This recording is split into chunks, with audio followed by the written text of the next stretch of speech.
moving.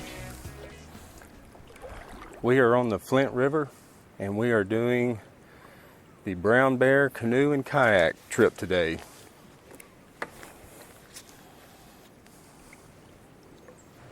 The Flint River is a beautiful little river. It runs along the east side of Huntsville, kind of runs north to south a little bit. Today we're with the Brown Bear Canoe and Kayak outfitters. This is their third year to be in operation. I've done their trip several times. I've come every year they've been open. They're great people, really nice, and have a great little trip here that's a lot of fun. Always enjoy doing this stretch of the Flint with Brown Bear Canoe and Kayak.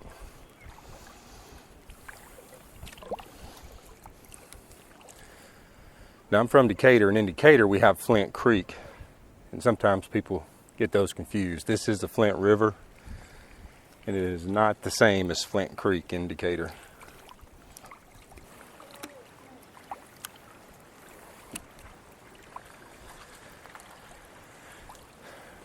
Y'all doing all right? Good, thank you. How you doing? Doing good.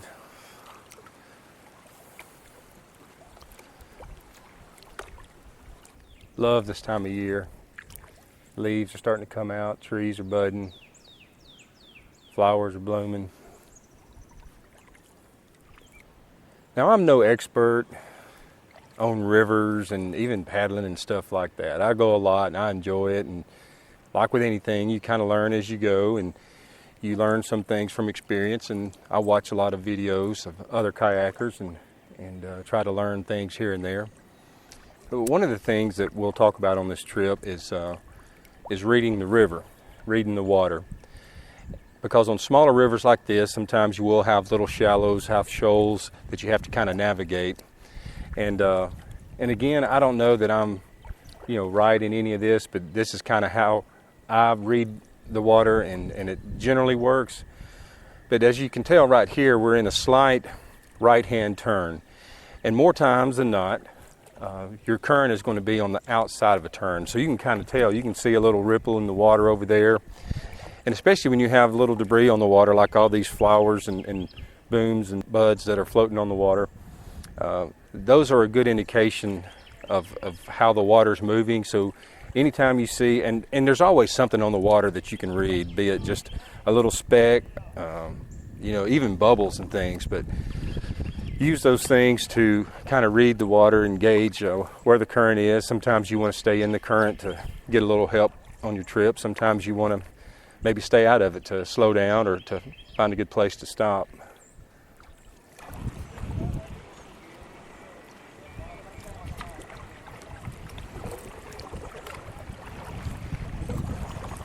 Now you see here we have a few little obstructions, have some limbs and stuff in the water.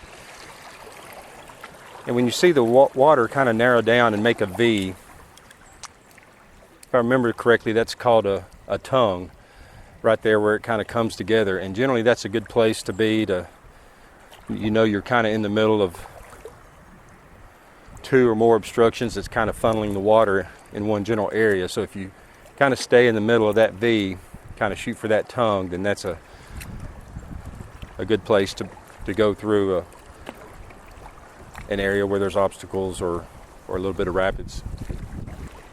So as I come up on this area, I see that the water kind of goes a little to the left and then back to the right. And so I'll stay a little to the left side, because you can tell it's a little shallow here and it's pushing the water back over this way. So I'll kind of ride these, and I can see the ripples here in the water. This area right here could probably go far left, but I want to kind of shoot the middle here and hit these little rapids and hit a rock.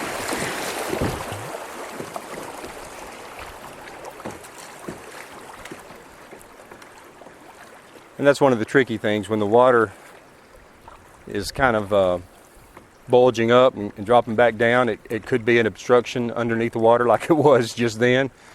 Big old rock that I scraped across. Sometimes it's just where the water comes together and pushes itself up. Can't always know. So I can hear this rapid coming up, and of course I can see it too. A lot of times you'll hear them before you see them. So I'm looking at this. I see a little more white water on the left, which tells me there's probably rocks and things over there that's kicking that water up. There's not as much on the right, but it also kind of has the little small ripples like it's a little shallow. So I'm not exactly sure what's going to be the best route to take for this area. I'm going to stay a little to the right here because it looks like there's going to be a lot of little or small to medium-sized rocks over there. We may not scrape it all, who knows.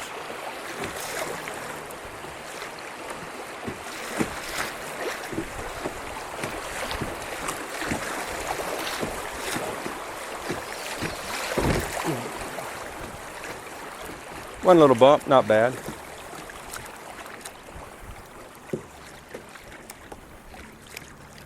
When you have a series of waves, kind of like you see a little bit to the left, they're not real big, but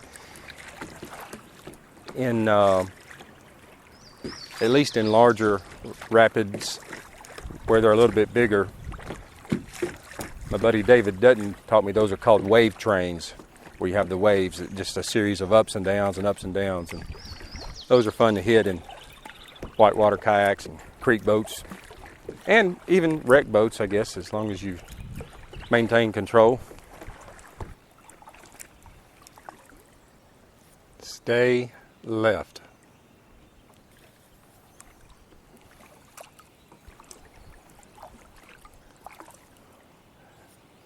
Go straight. The owner told me that he had put these signs up. The one back there that said stay left is the normal sign. They did have a tree come down over the winter, but he said that they've got a lot of the hangers and stuff off of the tree. You can actually get under it, and he still recommends that, but for most people he figured it'd just be better to put up a sign that says stay straight. But upon his recommendation, I shall go left.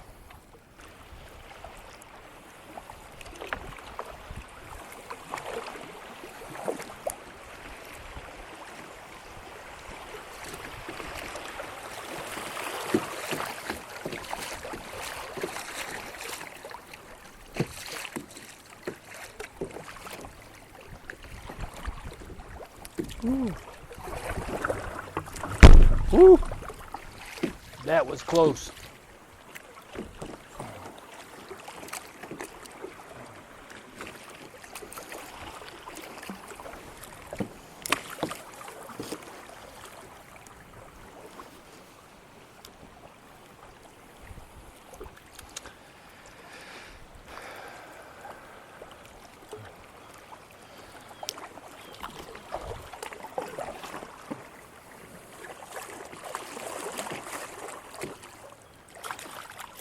Now I'm probably going to have to let my camera down to get into this tree. You can kind of see the current pushing to that outside, so I'm going to stay to the right here.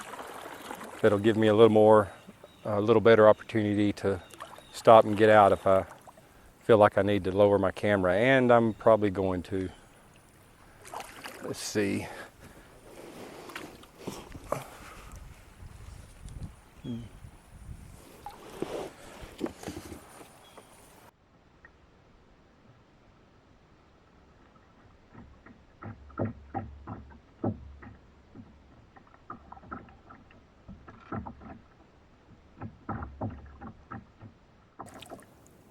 You've probably noticed I don't have on my PFD.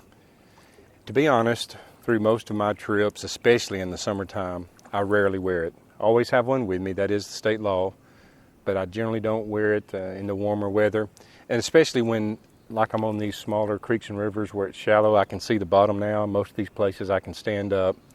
And I understand that they're really not for those times. They're for when you get turned over next to a strainer or a tree or something in the water or in some current. And I understand that, but you know, I feel pretty confident. I'm not an expert swimmer. I'm not overconfident, but you know, I've turned over before. It's been a while, but I have turned over, and feel, you know, okay with my abilities to navigate through the water while in the water, get back on the boat, get to the side, whatever. So I generally don't wear my PFD for these warmer trips. But you did notice in most of my earlier videos when I started recording them, it was wintertime, and I always wear one in the winter because in the winter, obviously you have to wear more clothes to stay warm. And I generally have on boots to keep my legs dry as I get in and out of the boat. So with all of that extra gear on, I always wear a PFD in the winter because if I do turn over then, I will need all the help I can get. But if you have any hesitation at all, you should wear your PFD, because that slight hesitation and being just a little bit unsure of yourself can cause problems when you get in a tight spot on the water. And so having that PFD on, when you're faced with a kind of a tricky spot or a little bit of a predicament, you just have a little more peace of mind and you can focus more on getting out of the situation and what you need to do, as opposed to thinking, oh, I hope I don't go in the water, or oh, what if I go in the water? And see, if you're not worried about that, if you know you've got your PFD on and you're going to be okay, you're just like, okay, how do I get out of this? What do I need to do? And you focus on getting out of that tight spot. So there's a log right here in the middle. I look to the left and I can tell that it looks kind of shallow, just the way the water's moving and laying kind of flat, and there's just a little bit of ripples.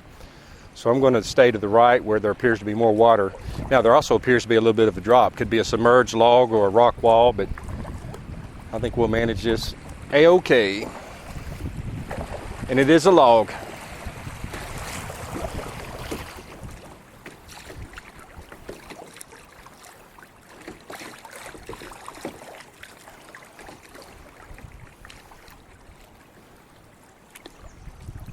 Now you have to be careful when you come around a place like that not to get pushed up into the obstacles that are in the water just below rapids, because that can be very tricky.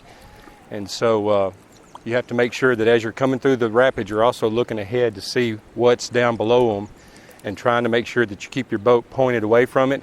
And again, because as you're coming around that curve right there, that current's going to want to go ahead and push your back end around and spin you all the way around and get you sideways against that tree. The worst thing you can do in the water is get sideways against something when there's some current. That's just not a good place to be in at all.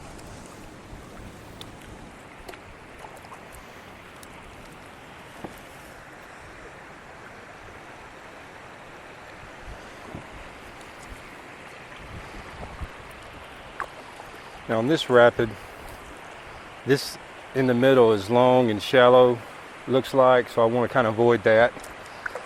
That looks kind of rough there with the limbs, so I'm going to venture over here to the right. I think we've got a good shot. Plus you see a little bit of the V, the tongue here, which I think will make it a good spot if I can stay out of these limbs. Ooh.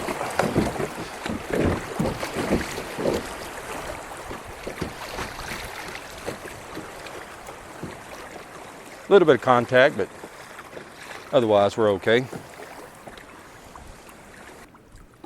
Now, like I said earlier, I've done this float trip several times, and I have a general remembrance of the river in different places, but you know, it does change too. These small rivers, you can get a good rain, and they're going to change a little bit, and the channels and obstructions, things will move around. So it's, you know, I'm not going to sit here and pretend like I have this thing memorized. I don't. And but each time I just try to, like back then, as I approached that rapid, you know, I kind of lifted myself up, give me a little bit of height to try to survey the whole thing and try to pick the best line. And I think we did pretty good. If I hadn't have had my camera on the pole behind me, I probably would have stayed a little more to the right. That probably would have been better, but I didn't want to hit those limbs and knock that thing down. So having the cameras can be a little bit of a factor in the decision-making process, but it's all good. You know, and here's another good thing about the Flint River is, you know, there's lots of little, you know, rocky shoals and banks and bars and places to stop and get out and get a drink, have lunch. Even here, there's not so much rock here, but, you know, it's a place that you can pull up and get out and take a break. And so having places like that to stop along the way are part of, you know, the overall experience of having a good float trip, having places to get out and take a break, stretch your legs, eat, whatever. And the Flint does have several of those. So that's one of the reasons it's a good trip to do and a lot of fun.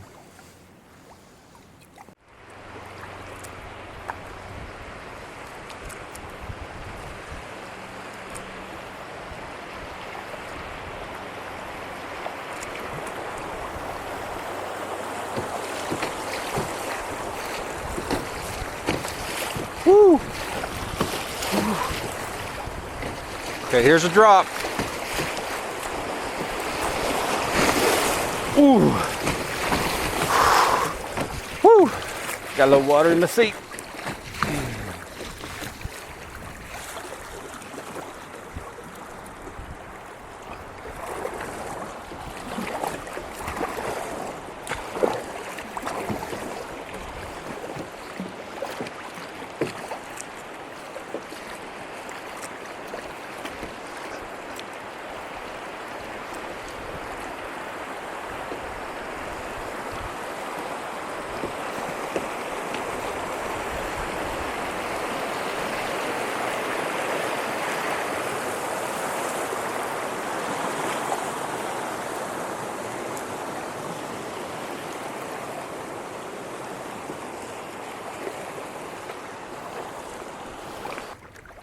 That was fun.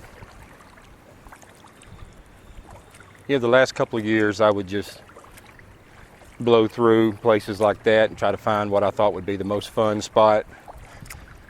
I will admit though, now with the camera on the back of the boat and with the audio recorder in a Ziploc bag in my pocket and a GPS that's not completely waterproof, I tend to be a little more cautious.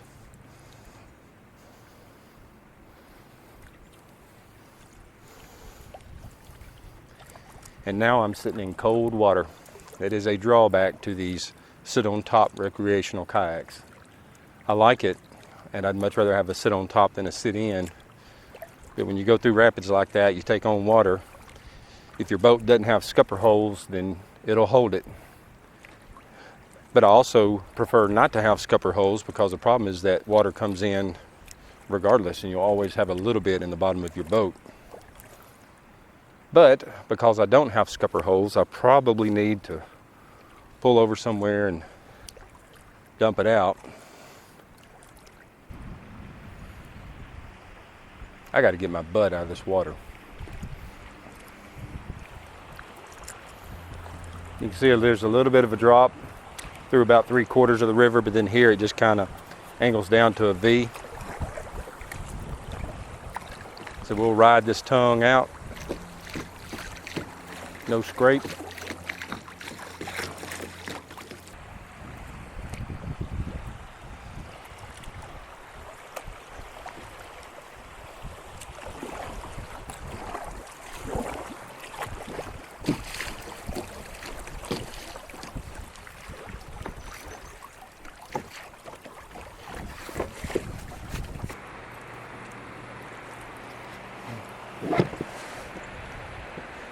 This one is long.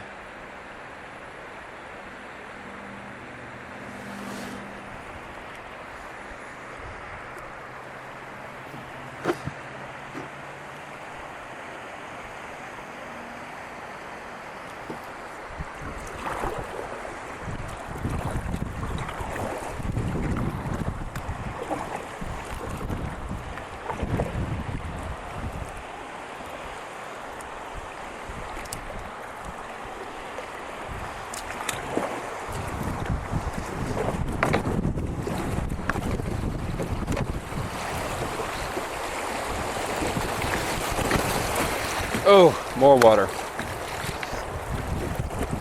All right, so I opted for this left side because the middle and the right looked long and shallow, and I could just see myself scraping and maybe even getting hung up again as we still bump a little bit. But so I went left, and I think that was a good call.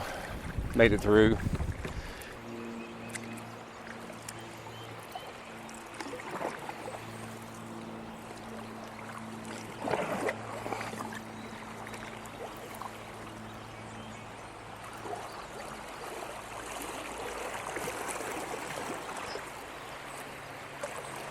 We're out.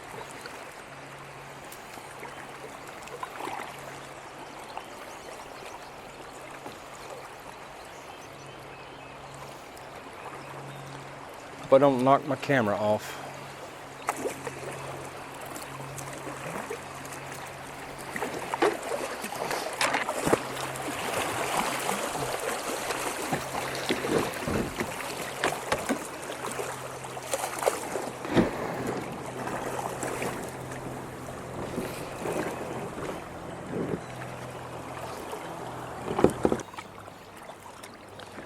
So right there I went left because this on the right looked long and shallow, and on the left I could tell there was a small channel that was moving a little quicker and probably would be okay depth-wise, and it was. There was one little stump kind of right in the middle. But normally I would have made it through that fine, but because of the camera sticking up behind me and then those limbs at the end, which I couldn't see or didn't see when I started, I had to stop and kind of peel off to the side to maneuver around those limbs. But if it hadn't been for the camera, I'd have just zoomed right through there, and that'd have been a nice little run.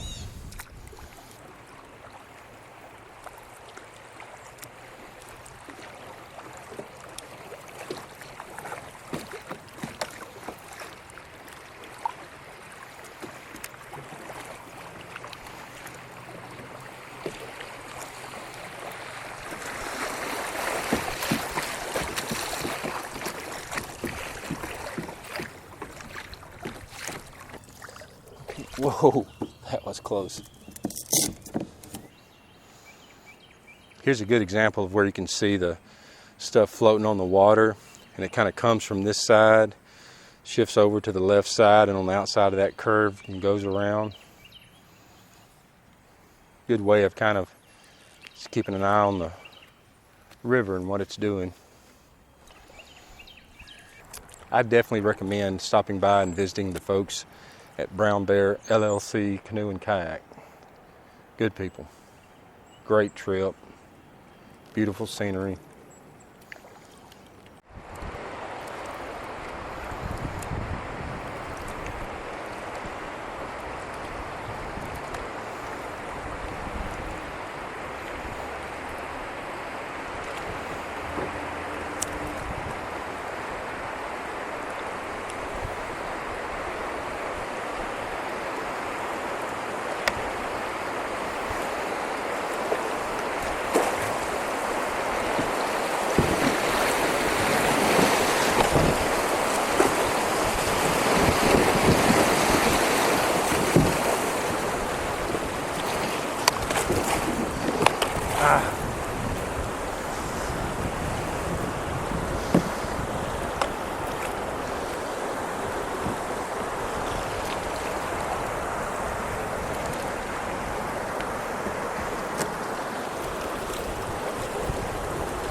How you doing?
Well, as you can see, especially from the rapid just before that one, don't always pick the right line.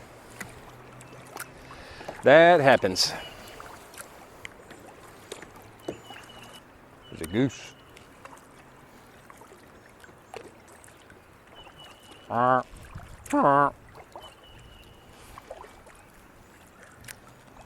He don't want to talk.